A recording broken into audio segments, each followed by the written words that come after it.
Hello, my crafty friend. I hope you're doing really well today, and I hope that you enjoy watching the flip through of my fattest junk journal yet. At least it's the fattest single signature journal I've ever made.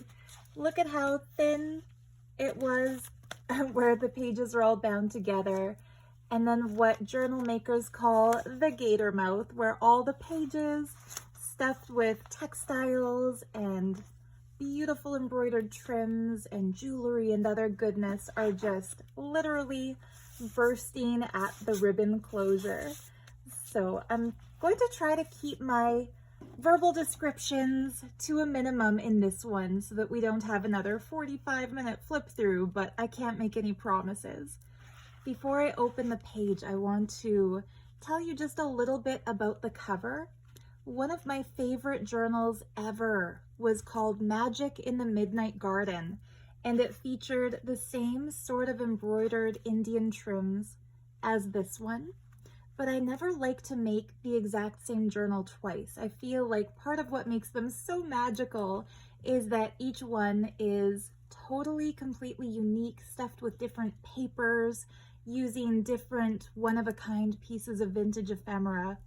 And so while I kind of reproduced that same theme with the peacock in front of this nighttime flower embroidered sort of garden trim, I did the decorations differently on this one, making kind of a cluster of red and blue flowers that I cut from other pieces of embroidered trim. And then at the very center of this little embroidered flower, I put a vintage red flower earring that I found in a jewelry jar that my Auntie Mary Lynn gave me. So thank you for that, Mary Lynn. It was perfect on this journal. So yeah, the cover, I just sewed these onto a fabric base. That fabric wraps around to the back. This is how the back looks. I think it's also really pretty with this upholstery fabric. I stitched this little flower down. I stitched it or I sewed? No, I glued it down. Sorry, I glued this little flower down, but only at the very top and the bottom so that it can act as a little tuck spot.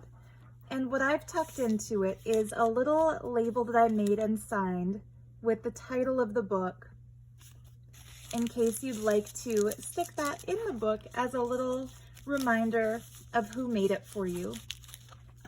I'm going to start putting something like that in every book that I make, just because I don't necessarily want to sign one of the book pages. I feel like that would be invasive into somebody's journal, but having a removable piece of paper with the artist's signature gives you the choice whether to keep it in the book or not. Anyhow, here is our first page spread. The inside cover is decorated with this really pretty vintage wallpaper trim. I made a deep pocket out of some gorgeous bejeweled sari, and then a side pocket, you can actually tuck something into that too, if you choose to, out of that gorgeous pink sari trim. So into the first pocket, I've placed this little mini book lined with vintage music paper. I put a couple of tickets in here, including a genuine Sri Lankan train ticket that I always love to use because they're such fun little pieces. And just put a lot of different random papers in here. So lots of journaling space on that flip down green paper. This kind of opens up to show a really cool agate stained glass lampshade. Wouldn't that be fun to make? I don't know what I'd be making if I wasn't making journals. And then in the back pocket, I just put this really pretty coffee-dyed stenciled paper scrap. So I tried to give a lot of space for actually journaling in this book while also keeping it heavily decorated. And that can be kind of a challenge, but it's a fun one. I printed this vintage illustration of a little girl and her kitty cat catching fireflies. I thought it was just so adorable, and it kind of represents what the secret in the peacock garden might be. Maybe is the secret that there are little fairies, and are they really fairies or are they just fireflies? Who knows? It's a cute little print. I left it blank on the back for journaling space. and it's completely hidden by that little pocket. So a fun little piece that doesn't overwhelm with all the bright colors. And this is a fun little demi page with crystals and the phases of the moon. I backed it with this beautiful embossed wallpaper. This is a modern wallpaper, not a vintage one, but still so pretty.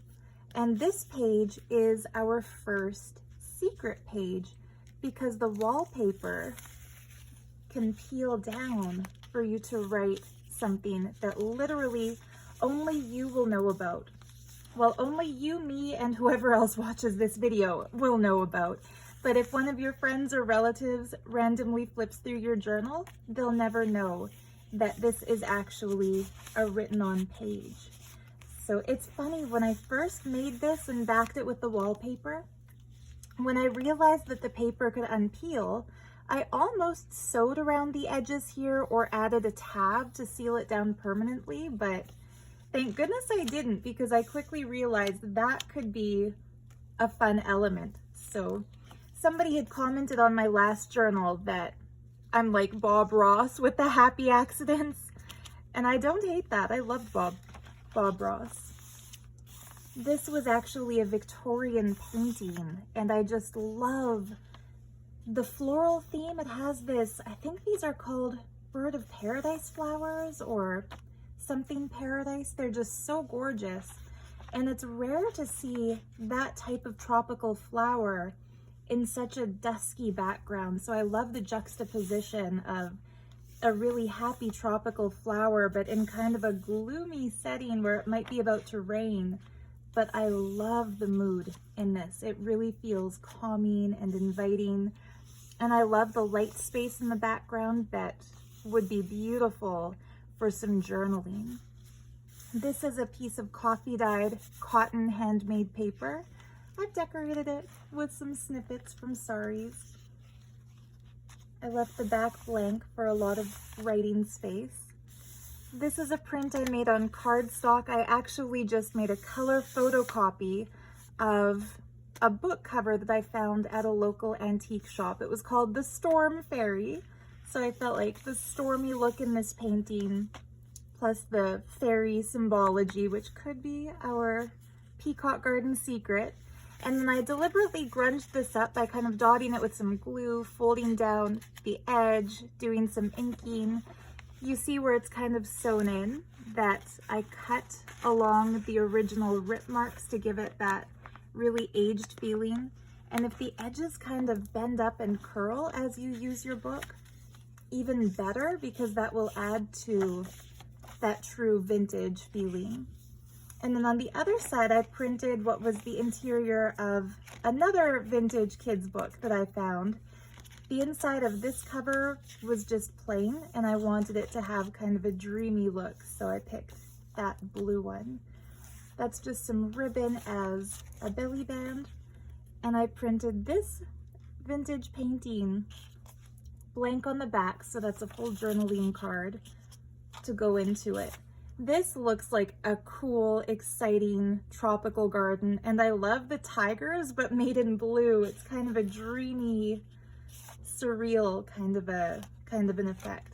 And I love the watermelon growing on a tree next to like papayas and mangoes and maybe a tomato or something. It's just a fun dreamscape, I think.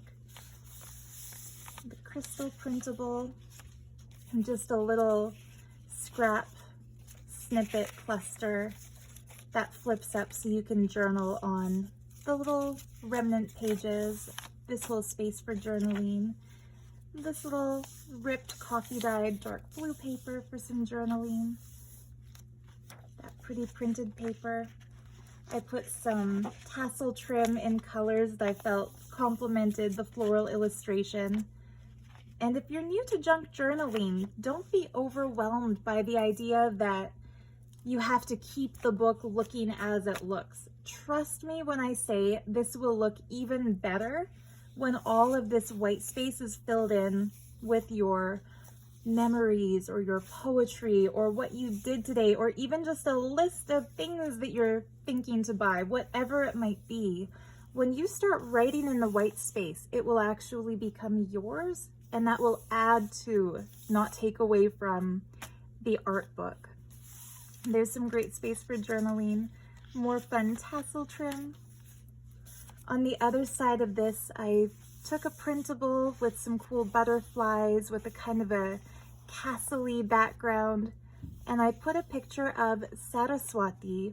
She is the Vedic goddess of wisdom, creation, music, and art, and I love putting her in journals because she helps inspire that flow of ideas and flow of creativity. So if you ever feel like you're stuck with writer's block or you just don't know what to put in your journal, ask Saraswati and she'll be there to help. She's held in with these gilded photo corners, and she actually comes out, so you can do some secret journaling here too. And she's hiding this beautiful blue butterfly. So I love having removable pieces and little hidden elements. This is a genuine page from the same children's book that I took this background print. So while that one was printed, this page is the real thing. I love the texture of this paper. It feels so magical. And I love the toadstools growing next to what must be a very small little house if it is about the same height as that sunflower there. Maybe this is the secret that we find in the peacock garden. That little paper clip was temporary. I'll show you what I'm putting there in its place in a second here. I couldn't trim down this page. I thought of trimming this down to make room. I'm sorry, to make it fit the signature, but I didn't want to lose the beautiful books piled on the table, the little golden shoes that the owner of this house would be wearing. It's just such a magical little illustration. And then you see the purple, the beautiful purple mushrooms in the trunk of this tree. And it kind of reveals that this house is sort of like a ground level mini tree house. Very cute, right? So what I wanted to use instead of that initial paper clip to hold this in place was a little vial pendant that I made. I think of this as being like little fairy gifts or fairy treasures. I used to work at a really fun store on Granville Island in Vancouver called Dragon Space. And one of the things that we sold at Dragon Space were little vials like this filled with, some were filled with glitter, and they were called fairy dust charms, and some had little glass rhinestones, and they were considered to be gifts that you would leave for the fairies. So if you have a fairy garden, or if you have very imaginative kids, you could give them this kind of a little vial and tell them that they can open it up and leave the contents next to the fairy furniture that they leave out for their fairies. But instead of rhinestones, I filled this with actual semi-precious stones. We have a faceted kyanite, a beautiful amethyst, another faceted kyanite. Those are very high-end beads, by the way. An actual emerald, really beautiful. And they weren't usable for the jewelry that I make because either their holes were too small to fit my stringing material, or some of them had become chipped.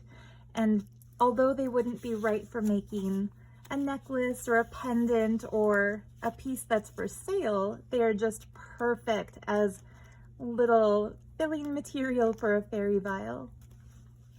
I love this printable by Release the Craftin with the magical little toad and the moon phases.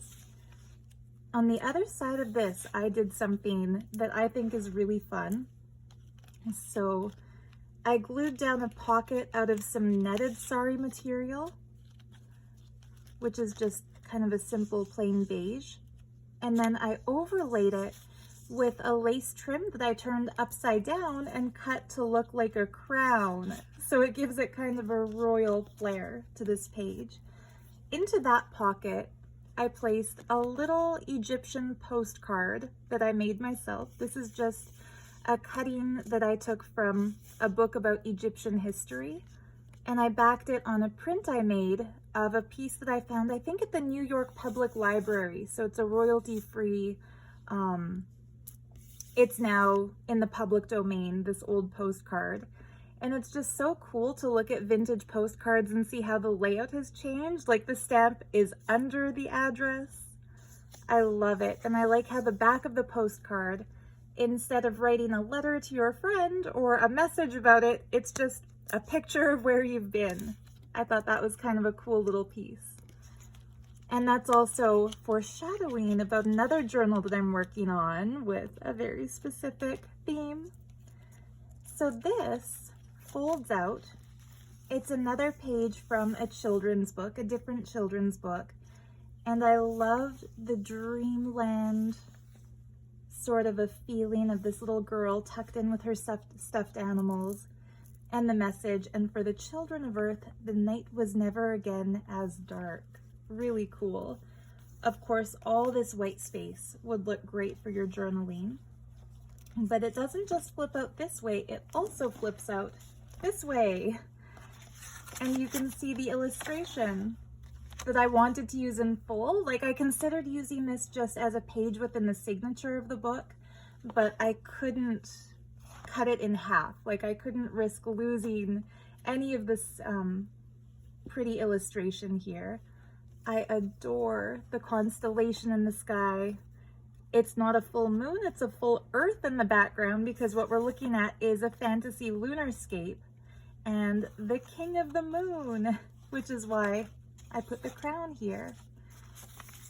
So all of this is a printable I designed, what it's glued to the back of kind of a light, spacey writing paper.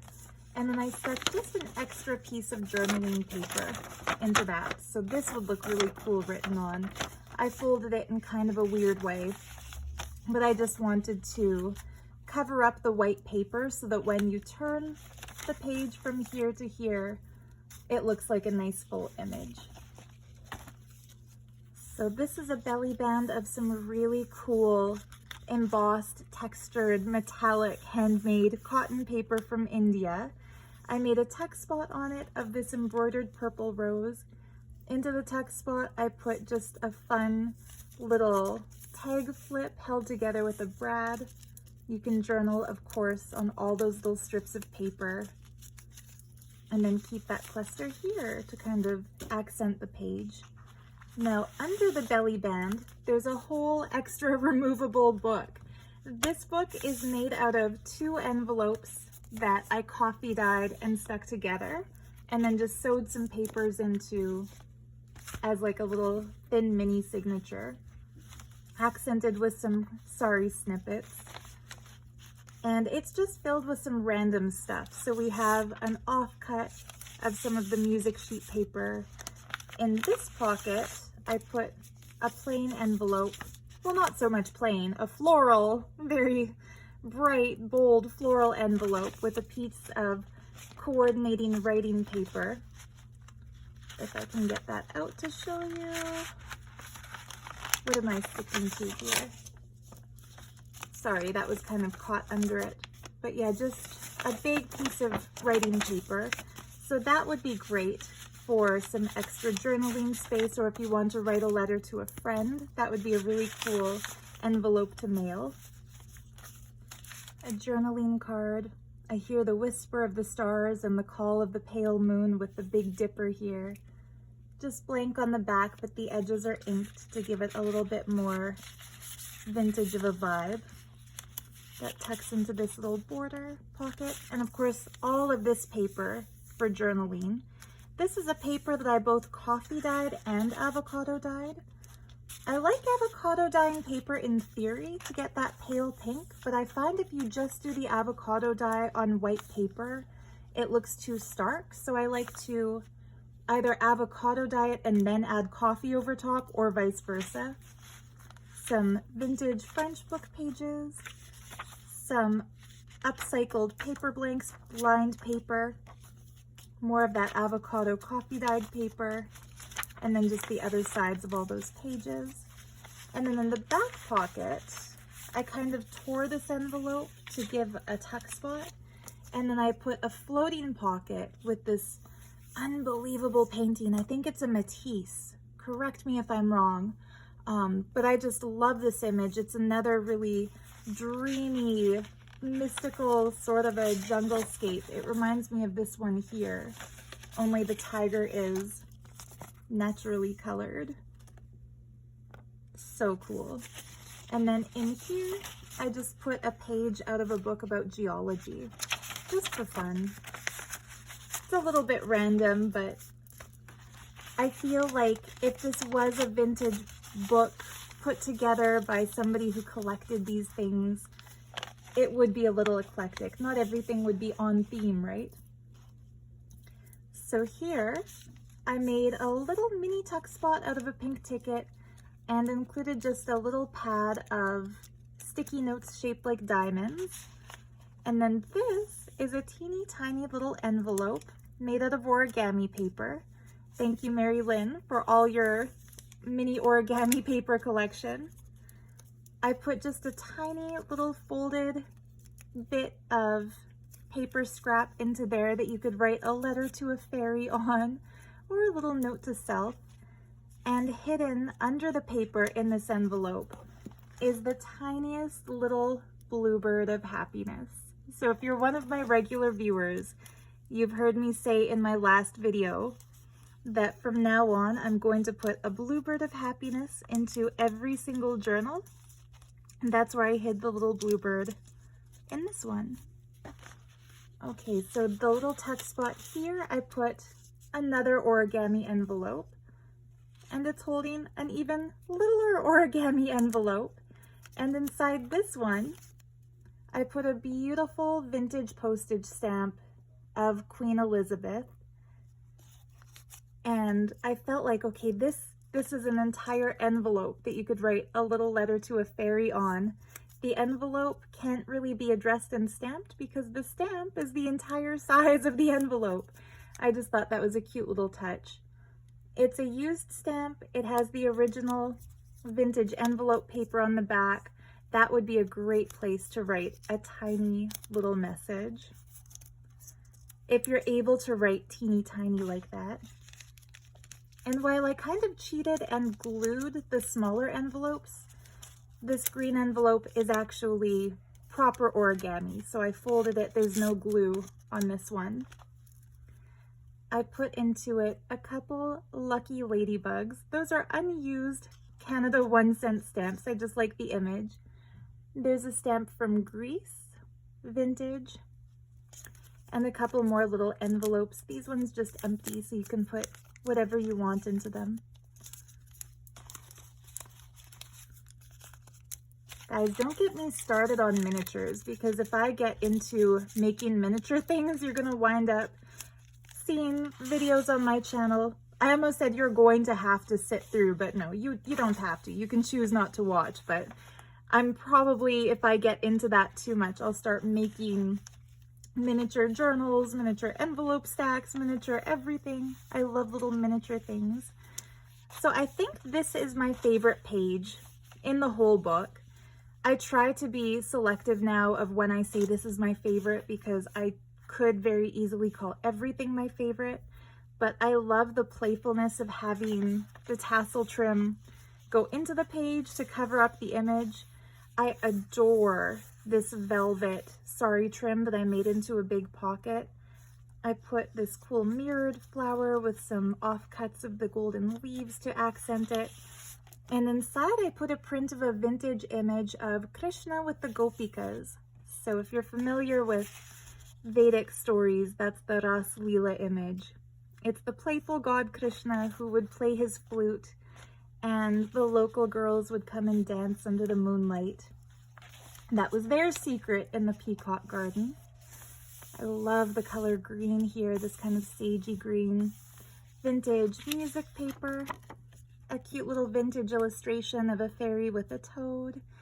Looks like she's consulting him like Yoda, doesn't it? Like she's looking at him for wisdom, and he's sitting there bestowing his sage advice to her.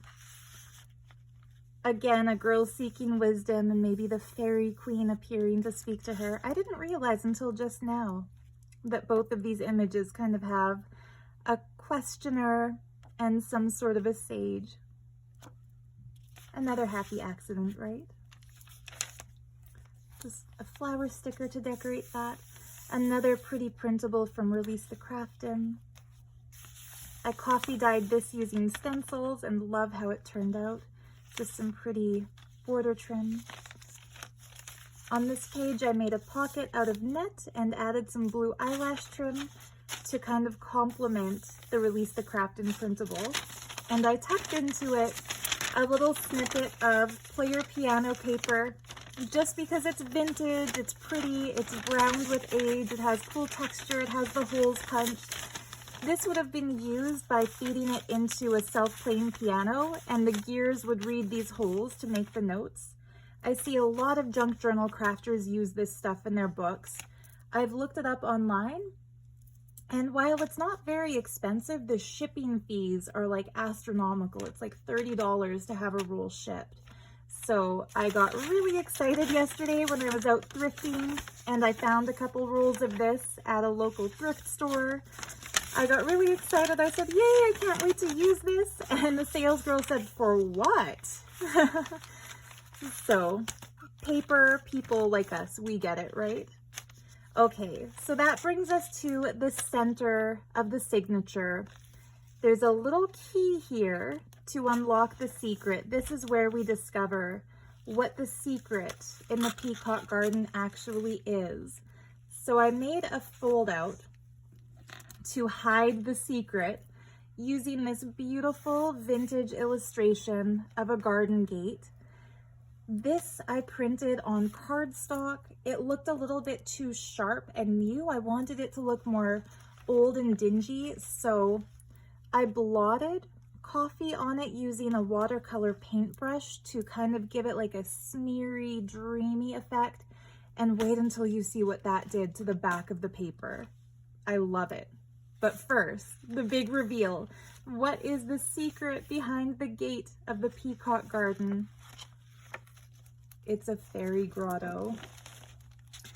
I found this illustration on a public domain website by searching vintage antique fairies, and there was no information about who the artist is. All it said was the title of the work is The Fairy Grotto, and I knew that this had to be the center of this book.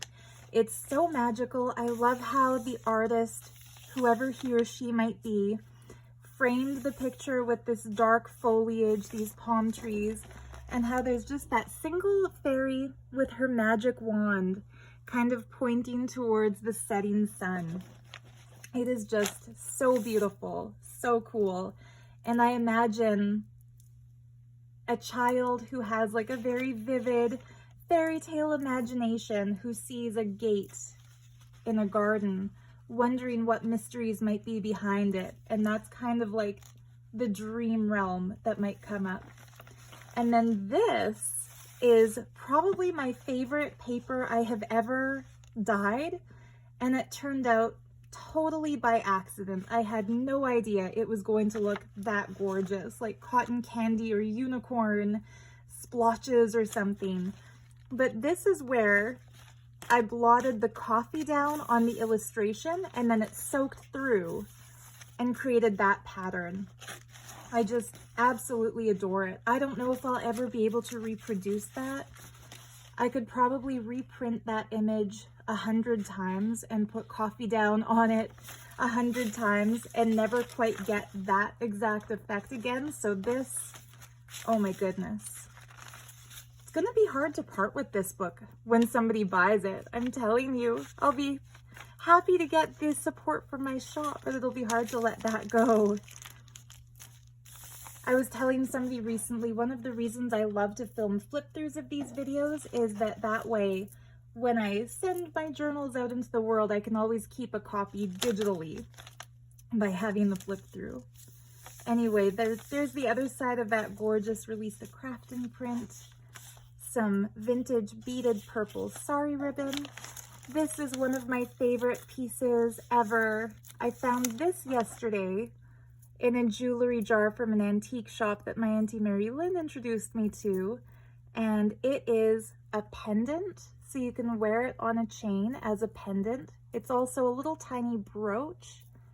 The pendant veil just hides behind the peacock's head if you choose to wear it as a brooch. And originally, each of the feather tips had just a glass fake jewel hanging from it, but one of them was missing. So I decided to replace all of them, all of those fake gems that, to be honest, they were kind of in garish shades of red and blue. And so I've replaced them with actual real little amethyst beads. So that's a real amethyst piece of gemstone jewelry, one of a kind. There's no other peacock in the world like this one. I love how it shakes and moves. It looks so good on this purple paper clip next to the purple trim, but it would also look really good if you choose to wear it as jewelry. Get the beads all aligned. There we go. Isn't that pretty? I forgot to mention, hanging from the center of the signature, I also put a real amethyst bead with a peacock green tassel and a handmade bohemian glass bead in purple with some flower petals and a purple tassel. Okay, more pretty embroidered purple flowers. Another Release the Crafty print with a raven image. This is a piece of modern wallpaper, but it's textured and feels like it's been hand stamped or hand painted. It would be just machine done, but it has an awesome texture. I got that in a wallpaper sample book that I serendipitously got just yesterday and had to add to this book. Just some more writing paper tucked under it. It's backed on vintage music paper. On the other side, I made a pocket out of just a French book page, added more of that pretty wallpaper. I cut this and kind of ripped it and cut it out of an old art history textbook. It has a young couple hiding in a pre-Victorian garden. I'm not sure what the era would be, but it's really quite pretty. Oh, I know what the era would be. Okay, it's the 18th century, 1771 to 73. And it's called The Meeting from the Progress of Love. So that would be their first stage of love. Kind of looks like she's running away from him and he's chasing her, who knows. I backed it on some ledger paper from the 60s. Instead of trimming it to size, I kind of roughly folded it. When I was first getting into journal making, I didn't like it when things were folded unevenly or torn unevenly. But the more I watched flip through videos made by other journal artists, the more I started to appreciate when things are not perfect, because it kind of adds visual interest and makes it look like the book is a true collection of odds and ends rather than a deliberately made, too perfect kind of a thing. You don't want it to look machine made because the beauty is that they're handmade, right? And the reason I decided to include the little description of what the painting is that I made a journal for a friend once and decorated it with lots of pictures that I cut out of an art history textbook, and she wound up asking what they all were, and I had no idea. So this is a little secret pocket. I left it empty, but that would be a little place that you could hide another secret, keeping the theme of secrets in the peacock garden. Little fairies. Okay, here's where we come to another little secret revealed. So see this reward of merit? That is a genuine piece of Victorian ephemera, salvaged from a Victorian scrapbook. Really pretty. And in it, I kind of let my own imagination run wild by putting together a fun little crafted bit. So this was also in the Victorian scrapbook that I salvaged. This is a one-of-a-kind, genuine Victorian ephemera piece. This beautifully dressed lady, somebody in the 1870s meticulously cut her out from a magazine or a book. On the back, there's still the advertisement. I don't know the date. I think that's probably 1885. opera house from Xenia, Ohio, one night only. So this could have been maybe a ticket to an opera, and that could be one of the actresses dressed up, who knows. But this is one of my favorite things that came out of that scrapbook. It is a paper doll hat. And it took me forever to figure out what this thing was, because it wasn't actually on a doll's head. It was just glued in. You can see the glue splotch on the back there, but it's actually reversible. And so you can put her in this hat with the kind of the red flowers and the French stripes. That might go better with her dress. Or you can put her in this hat that looks more like a day hat with the little flowers here and that flower up there. Or you can leave her with the hat that matches her costume. But I just thought this was so perfect. There weren't really any other lady cutouts in that scrapbook to put the hat on, so I put it on here. This is one of the things that whoever gets this book is getting something that nobody else in the entire world has that we know of. So just such a fun piece. And then I took a couple of pieces of leaf-shaped lace, coffee dyed them to make them look really old, and then kind of pinned them onto her to give the illusion that they are fairy wings. So suddenly this Victorian scrapbook lady is like a little fairy flying down. And I hand wrote, "Should my award of merit be revoked in light of this?"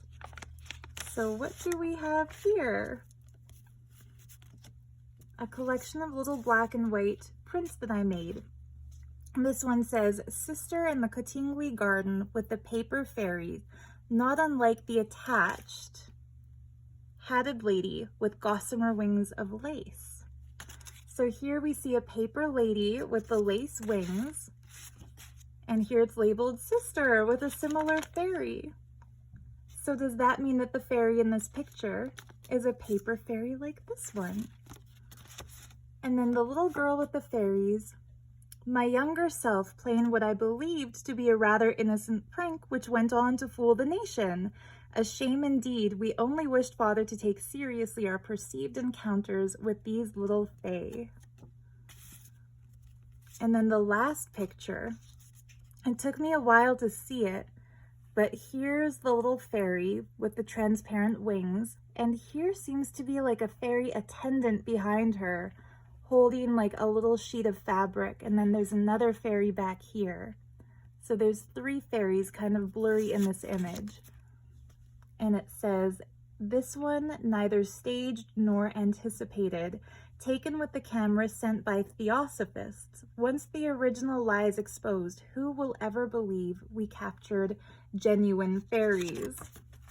So these little prints, and of course I made up the captions from my own imagination, but these were inspired by a very old episode of the British Antiques Roadshow that I was watching, that one of the descendants, the daughter of this girl here, brought a collection of these original photos, along with newspaper clippings about the hoax that fooled the entire nation of Britain, where these two sisters took paper fairies that they made themselves, took their dad's camera, went into the Cottingley Garden behind where they were staying, and took these photos in the woods, and told their dad that there were real fairies back there. And members of the Theosophist movement saw a newspaper article about that and got really excited and started discussing how now it's been photographically proven that fairies are real. And so the Theosophists sent these girls a camera as a gift and asked them to capture more pictures of fairies. And at that point, they were getting really remorseful. They didn't realize that their dad was going to take it that seriously and send their photos to the newspapers, and that the whole world would suddenly think that fairies were real. But I think, like, for a 10-year-old, and like a 10-year-old took this picture, forget that it's a hoax and that she's trying to fool her dad into believing that this is a real fairy next to her sister. how talented of a photographer. And I think it was like 1929 or something, or 1909, really, really old.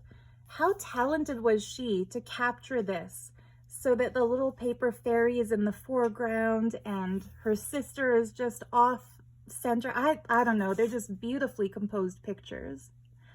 But the lady on the Antiques Roadshow, so the niece of this girl, the daughter of that girl, showed the original of this photo to the expert and told him that her mother on her deathbed still swore that this one is real, that these are not paper fairies, that these were paper fairies, but that when the Theosophist sent them a camera, they went out into that garden, decided that they would just take actual close-ups of the grass and let it be whatever it would be, didn't put any props, didn't put any paper fairies, and that this surprised them when they saw it because fairies appeared in it. And their daughter, her daughter and granddaughter, still on the Antiques Roadshow, said that she believes this one is genuine, believes that it's real. And she said that her mother was greatly ashamed of what they had done. She felt so regretful for the prank that they had pulled with these paper fairies. She felt like her mother claimed she still believed in fairies and that the reason she and her sister staged these with the paper dolls and pretended it was real was because they would see fairies fleetingly and tell their father about it, and he would make fun of them and downplay it and act like they were just imaginative. So they staged these, but believing fairies were real so that they could make their dad stop teasing them for believing in it.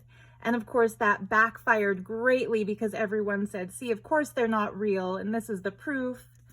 But I kind of think the older sister took that when the little sister didn't know about it so that she could still keep her belief and have plausible deniability or something. I don't know. What do you think? But you could stage your own Cottingley fairy prank if you wanted to by taking this out to your garden and taking a picture with it. And of course, should her award of merit be revoked, that's the guilt of that poor little girl, wondering if she's bad because, of course, they were greatly shamed by the British press when their hoax was exposed. But I love folding that little flap over this picture because you can see the scale of this little lady next to that flower. It just looks kind of cool. Okay, I'm going to try to go a little bit quicker. I said I don't want this to be another 45-minute video, but here we are. So cute. The gnomes poring over their books. Okay, this piece is fun. It's a little cluster that I folded over that sheet of paper. I held it together with these little leaves that I found in a jewelry jar. This is supposed to be kind of, oh, I broke it. I'm so sorry. Okay, I'll put a paper clip there. I'll find another way to include these in the book, another way. So sorry. So the little cluster here is a piece of embroidered sari trim, a piece of a page or a full page out of a 1960s guide to typewriting, a couple of pieces of one piece of coloring book page with flowers, and a print that I made of these cool Art Deco fairies. So writing space, writing space, writing space, writing space. Trying to make sure that whoever gets this book will actually have room to write in it.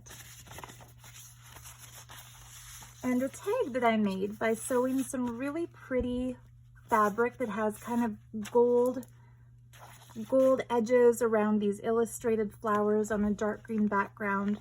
It's backed on a piece of dictionary page, threaded with some sari trim. And then the pocket is made out of genuine vintage lace. This, I don't know when the era is, but it was from an antique store marked vintage.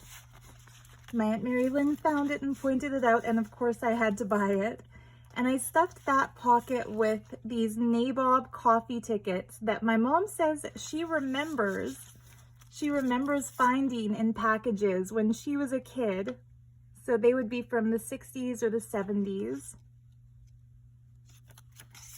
And this one's my favorite. 10 cents off Nabob coffee. So cool. So those are genuine vintage ephemera pieces. Just kind of a fun thing to keep. And I'm sorry that the little leaves aren't holding it in place anymore, but isn't it a cool synchronicity that we happened to have an extra paper clip because I wanted to put the little fairy treasure paper clip in here? I'm sure that happened for a good reason. Love that crystal ball. We're almost at the end here, but I do have to show you everything. This earring was also in a jewelry jar that I found thrifting. It's so cool, kind of gunmetal with gray stones shaped like a peacock tail. I put a little peacock journaling card on it, inked the back to make it look vintage. This envelope has something from my personal stash. This is new stationery, not vintage, but it looks vintage. And it has this really cool framed journaling card inside, like a floating pocket sleeve. Like you could glue this down onto a page and have this in here as a journaling card if you wanted to. It's just so cool. I love this stationery. I actually found a set of 5 of these cards with the sleeve, the journal card, and these beautiful green envelopes at the dollar store. And like I said, I haven't used any of them. They've just become a part of my personal hoard because I love them so much. But as I mentioned, I think in my last video with the tall French document journal, I've decided to start using all of my favorite things instead of just hoarding them. Like the supplies look better made into something than just stashed away. I saw another crafter, a jewelry artist, posted on Instagram. If you have beads in your personal collection that would be perfect in a project you're working on, instead of leaving them aside and saving them for something better, put them in your project and you can always buy more if you want more. That doesn't work as well with the vintage stuff, does it? But it was a good message anyway. Use it and your project will be great. So this trim has these cool stylized Indian peacocks on it, just made into a tab. Here's where we see that pretty green tassel fringe hanging out the bottom of the book. That's a genuine vintage postcard. I just love it. It's like a landscaped garden, fountain of the turtles. So beautiful. The other side of that vintage print, I printed this on linen paper, so it has a really cool, kind of like a canvas texture to it. This page here, okay, here's my second favorite page in the entire book. This is a pocket. I put a couple cool journaling cards in it. This Japanese pagoda with the full moon, inked on the back that you can write on it. This cute little tag that you can write on the back. And then I decorated this pretty pink sari trim tag with a clip-on earring that I decorated by gluing some sari fabric flowers to. That way it looks pretty from both the front and the back. And then here is our last secret of the peacock garden. This looks like an ordinary, maybe not ordinary, pretty pink sari trim tag, right? Or tab. It's more than that. It actually holds a crystal. So the crystal on this paper kind of gives away the secret of this beautiful embroidered sari trim, and that is that it contains an actual beautiful Lemurian seed quartz. So do you see the little, I hope the camera's picking it up, there are like little horizontal lines, kind of like a ladder going up the sides of these, of the crystal point. Well, crystal healers call these points Lemurian seeds, and the legend is that in ancient Lemuria, information was coded into the crystals shaped like this, and that if you put your fingers along it, you can kind of read it like a telepathic braille, and that wisdom from that ancient culture will start revealing itself to you in your dreams as wisdom that just pops into your head, as an inner knowing, sometimes as visions of ancient earth. So perfect as one of the secrets in the Peacock garden. And they say that the Lemurian seeds will only reveal that information to the person destined to work with them. So I feel that whoever buys this big, beautiful journal, if I could be so bold and unhumble as to call my own journal beautiful, but I feel like whoever buys this will be the person destined to work with that Lemurian seed. Okay, we're almost at the end here. Just a little piece of paper with the phases of the moon tucked behind this pretty pocket. Lots of journaling space here. This is from a thing that my mom saved for me. She saves all the pretty pictures that come to her in the mail. I think this was part of an envelope from a thank you she got from the World Wildlife Foundation for donations she made. But I couldn't resist putting a couple of mushrooms in here. A little ode to Alice in Wonderland and fairy toadstools. This fabric flips up to reveal more writing space. I just adore that kind of shocking pink. It's beaded with gorgeous crystals and sequins and little faux seed pearls. So pretty. And the back is basically the same as the front, but I trimmed the sides with a pretty greenish colored lace and pink tassel trim to kind of pull the colors from the pink and blue in these flowers here. I put in it a chart of the zodiac backed on this gorgeous kind of paisley jewels paper. And that paper is from a printable shop called Medieval Mirage, one of my favorites. There are 3 oracle cards here. Let's look at one of them as a message for my dear viewer, as a thank you for sticking with me for 52 freaking minutes of a flip through that was meant to be half an hour. Okay, which one do we want to see? This one. The message is unicorn, invite serendipity. And look at this beautiful fairy leaning back on a unicorn with a rainbow mane. Pretty lilies, a mythical landscape, stars coming out of his horn. So cool. So that's the message for you, invite serendipity. What does that mean to invite serendipity? Ask the universe to put you in the right place at the right time. If you're thinking of doing something, you can ask for signs, ask for coincidences, start paying attention to when things happen perfectly. I'll give you an example from this book, just to make it even longer. This peacock here was in a jewelry jar I picked up literally yesterday when I already thought this book was finished. But there we have it. One more pretty little peacock to go with the theme.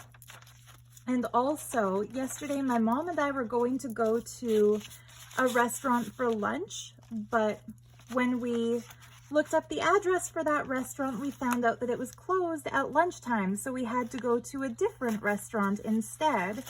And next door to that restaurant we went to instead, like our plan B restaurant, there was a paint store. So I told my mom, since we're parked here anyway, I'm just gonna run into that paint store to see if they have any expired wallpaper books.